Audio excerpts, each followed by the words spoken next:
Channel I am Subrata Sahani. तो कैसे हैं मेरे क्लास 10th वाले भाई बहन। तो अभी हम पढ़ने वाले हैं अपनी फर्स्ट फाइट बुक अगला चैप्टर जो है Nelson Mandela long walk to freedom. ये जो चैप्टर है नेल्सन मंडेला का एक ऑटोबायोग्राफिकल अकाउंट है, यानी कि इसमें नेल्सन मंडेला जी जो हमें खुद बताने वाले हैं अपनी लाइफ का incident. Who is Nelson Mandela now guys? Nelson Mandela ji South Africa के फर्स्ट ब्लैक प्रेसिडेंट थे। एंड आज इस चैप्टर के थ्रू हमें पता चलेगा कि जिस दिन पे नेल्सन मंडेला जी का ओथ टेकिंग सेरेमनी था, यानी कि शपथ ग्रहण समारोह था, उस पूरे दिन को उन्होंने हमें डिस्क्राइब करा है। साथ ही के साथ यहाँ पे हम जानेंगे साउथ अफ्रीका के अपार्थाइड सिस्टम के बारे में भी। When we were in class 8th या 9th आई रिमेंबर हमने चैप्टर में पढ़ा था अपार्थाइड सिस्टम के बारे में।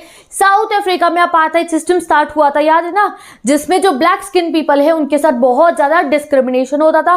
व्हाट इज अपार्थाइड एक बार जरूर कमेंट सेक्शन में भी आप लोग बता देना है, बाय चांस एग्जाम में अगर क्वेश्चन आ जाए तो क्या होता है गाइस, 10 मई की बात है। 10 मई याद रखना इस डेट को, 10 मई 1994 की बात है। नेल्सन मंडेला जी का शपथ ग्रहण समारोह होता है। बहुत खुशी का दिन होता है पूरे के पूरे साउथ अफ्रीका के लिए, क्योंकि इतने सालों के लॉन्ग स्ट्रगल के बाद एक नॉन रेशियल गवर्नमेंट मतलब जो कलर के ऊपर, रंग के ऊपर भेदभाव नहीं करती थी, किसी भी कास्ट, कलर, क्रीड, जेंडर, जो किसी भी चीज के ऊपर भेदभाव नहीं करती थी, ऐसी गवर्नमेंट इस्टेब्लिश हुई थी। अब जाकर साउथ अफ्रीका में और प्रेसिडेंट बने थे, डेमोक्रेटिकली इलेक्ट होके, जो है डेमोक्रेसी के बेस पे इलेक्शन हुआ और प्रेसिडेंट बने थे नेल्सन मंडेला जी। नेल्सन मंडेला जी कौन सी पार्टी से जो है ही स्टूड अप? वो अफ्रीकन नेशनल कांग्रेस को बिलोंग करते थे और 400 में से 252 सीट उनकी पार्टी जीत गई थी। And he became the first black president of south Africa. पता है आपको उनके स्ट्रगल के बारे में? ऑलमोस्ट 3 सालों तक वो जेल में रहे। कितना उन्होंने संघर्ष करा जो है ये डिस्क्रिमिनेशन अपार्थाइड को एंड करने के लिए। तो आज हम जानेंगे कि वो हिस्टोरिकल ओकेजन जो था, इनॉग्रेशन सेरेमनी, उस दिन उनको कैसा फील हुआ था। अब ये जो इनॉग्रेशन सेरेमनी हुई थी, इसका वेन्यू कहाँ था, कहाँ पे हुई थी ये? तो ये हुई थी यूनियन बिल्डिंग एम्फी थिएटर में, जो प्रेटोरिया में है। ये रही ये वाली बिल्डिंग, आप यहाँ देख सकते हो। ये इतनी सुंदर ब्यूटीफुल जो बिल्डिंग है, यहाँ पे हुआ था नेल्सन मंडेला जी का शपथ ग्रहण समारोह। अब ये जो चैप्टर है गाइस, इसको मैं आपको पढ़ाने वाली हूँ पार्ट्स में, ठीक है। वैसे ये चैप्टर लर्न करोगे तुम भूल जाओगे, एनसीईआरटी से पढ़ोगे तुम घबरा जाओगे। अब नहीं घबराओगे, ना ही कुछ भूलोगे, क्योंकि मैं पढ़ाती हूँ आपको एक अलग ही स्टाइल में। सबसे पहले क्या होता है, नेल्सन मंडेला जी हमें बताते हैं कि बहुत दिनों से मेरे आसपास जो है बड़े बड़े बाकी देशों से बहुत बड़े बड़े लीडर्स आ रहे हैं और मुझे बहुत खुशी हो रही है। ऑलमोस्ट 140 से भी कंट्रीज से ज्यादा जो है लीडर्स यहाँ आ रहे हैं। मैं उनसे सराउंडेड हूँ। बिसाइड्स दूं मैं उनसे, क्यों आ रहे हैं सभी leaders? Because each and every country, whole world was happy कि जो है साउथ अफ्रीका से ये डिस्क्रिमिनेटरी सिस्टम एंड हो चुका है। हर कोई इस सिस्टम के खिलाफ था जो हो रहा था साउथ अफ्रीका में। हर कोई कहता था ये नहीं होना चाहिए।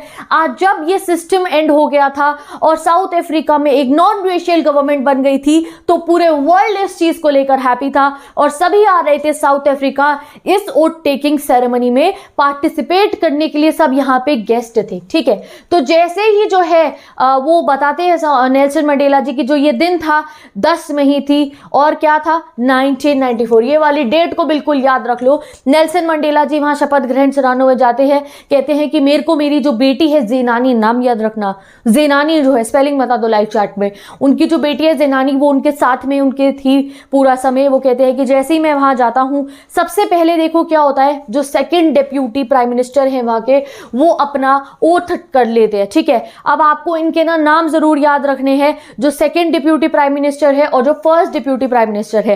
पहले सेकंड डिप्यूटी प्राइम मिनिस्टर अपना ओथ लेते हैं, फिर फर्स्ट डिप्यूटी प्राइम मिनिस्टर अपना ओथ लेते हैं। नाम आप इनका यहाँ पे देख सकते हो। एंड देन बारी आती है नेल्सन मंडेला जी की और नेल्सन मंडेला जी अपनी स्पीच देते हैं, जहां से हमारे एग्जाम में क्वेश्चन आते हैं। अब आप सुनो, जैसे ही नेल्सन मंडेला जी स्पीच देते हैं, सबसे पहले वो थैंक यू करते हैं सभी लोगों का जो वहां पे आए होते हैं, कि थैंक यू, आप आए हैं हमारी खुशी में शामिल होने के लिए, हमें रिस्पेक्ट देने के लिए, थैंक यू सो मच। और फिर कहते हैं कि आज इस डेट पे हमारे को पॉलिटिकल इमेंसिपेशन जरूर मिल गया। पॉलिटिकल इमेंसिपेशन मतलब कि हाँ, हमें आज़ादी मिल गई है, अब हमारी कंट्री में भेदभाव नहीं होगा, कलर के बेसिस पे या किसी भी बेसिस पे हमारी कंट्री में भेदभाव नहीं होगा। एंड अब मैं प्लेज लेता हूँ कि मैं अपनी कंट्री को हर टाइप के दुखों से जो है उनको मतलब कि कभी भी ऐसा कुछ नहीं होगा कि हमारी कंट्री में जो है कोई भी प्रॉब्लम आए। आई प्लेज कि किसी भी टाइप में, चाहे वो पॉवर्टी हो, चाहे वो बॉन्डेज हो, हर टाइप की प्रॉब्लम्स को हम एंड करने की कोशिश करेंगे अपनी कंट्री में से।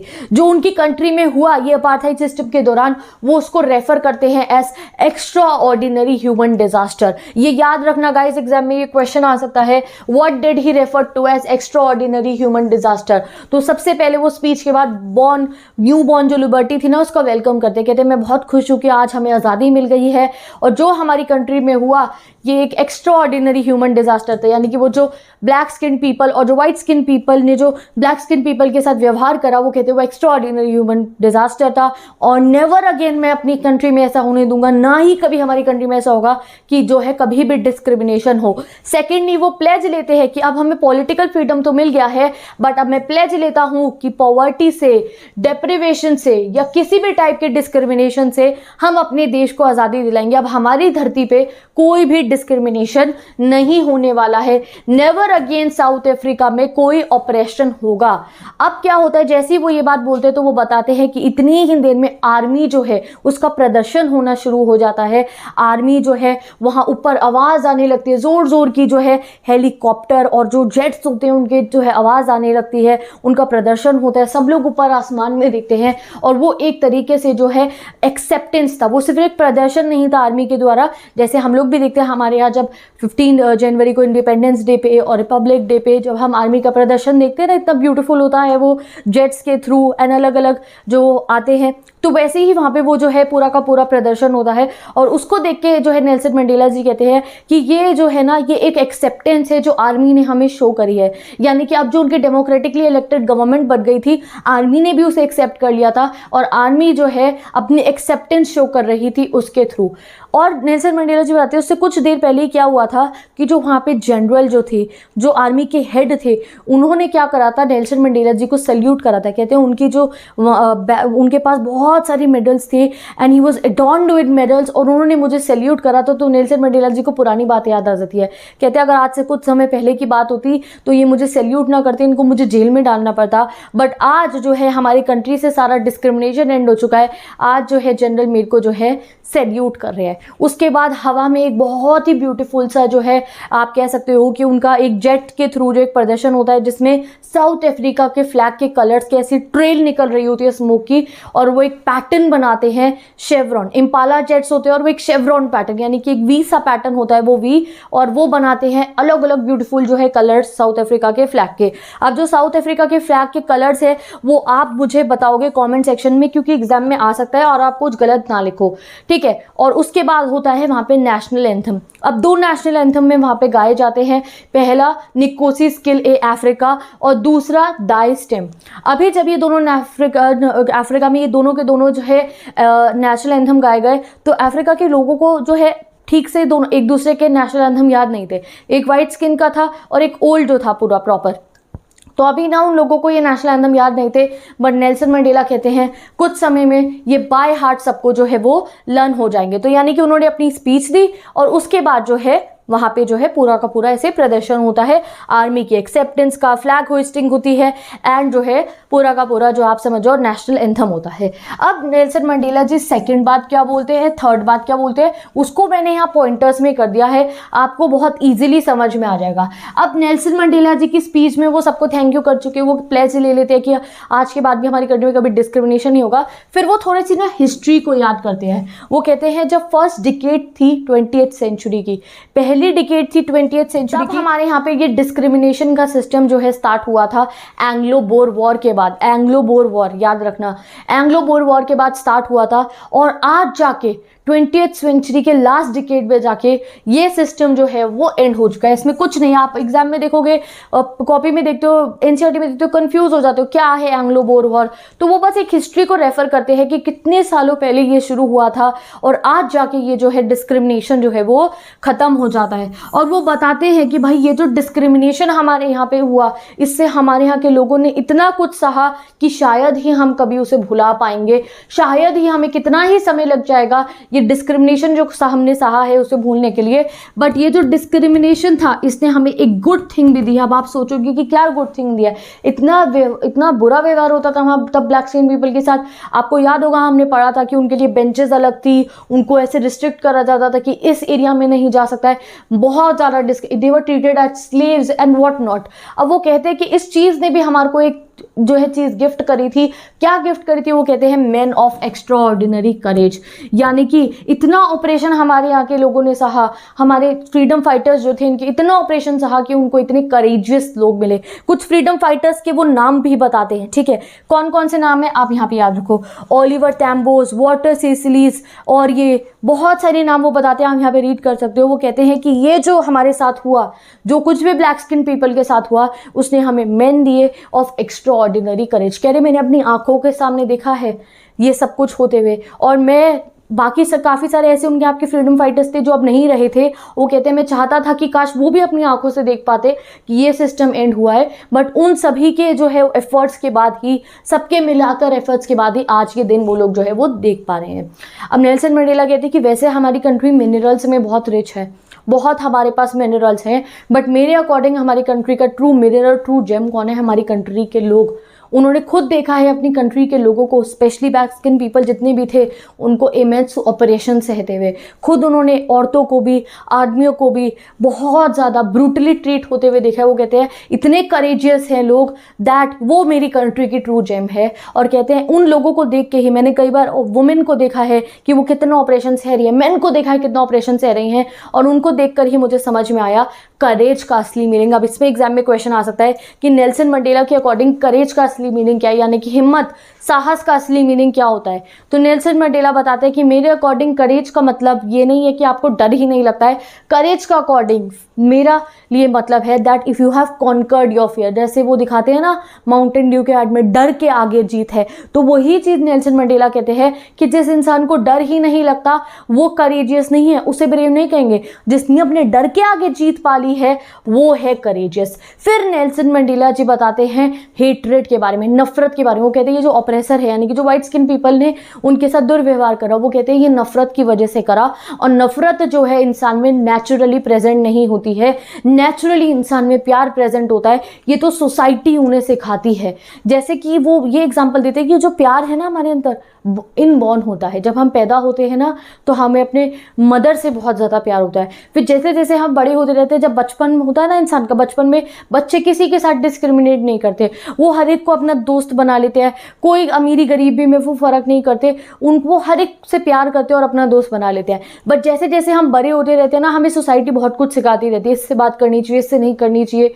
ये ऐसा है, ये वैसा है। तो वो कहते हैं ये सोसाइटी हमारे को नफरत करना सिखाती है, और नफरत तो हमारे में इनवॉर्न प्रेजेंट भी नहीं होती। तो अगर हमारी सोसाइटी में हम एक दूसरे के लिए प्यार करना सिखाएंगे, रिस्पेक्ट करना सिखाएंगे, तो सोचो वर्ल्ड कितना ब्यूटीफुल बन जाएगा। तो यहाँ पे वो हमें ये बताते हैं दैट लव नेचुरली प्रेजेंट होता है और सोसाइटी नफरत सिखाती है। तो अगर जो है लव नेचुरली और सोसाइटी ने भी लव सिखाना शुरू कर दिया, तो सोचो वर्ल्ड कितना ब्यूटीफुल प्लेस बन जाएगा। और उन्हें कैसे पता चला कि लव और इंसानियत सबके अंदर नेचुरली प्रेजेंट होती है? वो एक किस्सा बताते हैं। कहते क्या होता था, जब जेल में हमारे को पिटाई करी जा रही होती थी, जब जेल में हमें ब्रूटली ट्रीट करा जा रहा होता था, तो प्रिजन के जितने भी गार्ड्स होते थे ना, कई बार मैं देखता था कि उन प्रिजन गार्ड्स में से एक गार्ड की आंखों में थोड़ी सी ना बुरा लग रहा होता था उसको, और वो एक हल्का सा बुरा देखकर भी मुझे पता चल जाता था कि इंसानियत जो है वो ख़त्म नहीं हुई है।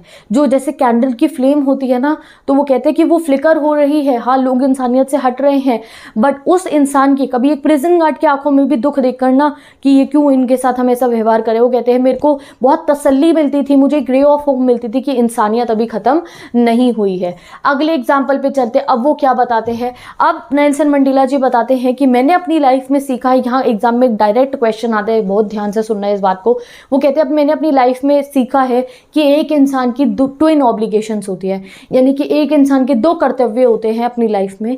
पहला होता है ड्यूटी टुवर्ड्स हिज फैमिली, जैसे as a father, as a son, और दूसरा होता है ड्यूटी टुवर्ड्स इट्स कंट्री, यानी कि जो कंट्री की तरफ ड्यूटी होती है। और वो कहते हैं मैं अपनी कंट्री में रहते हुए अपनी इन दोनों ड्यूटीज़ को ही बिल्कुल भी फिल नहीं कर पा रहा था।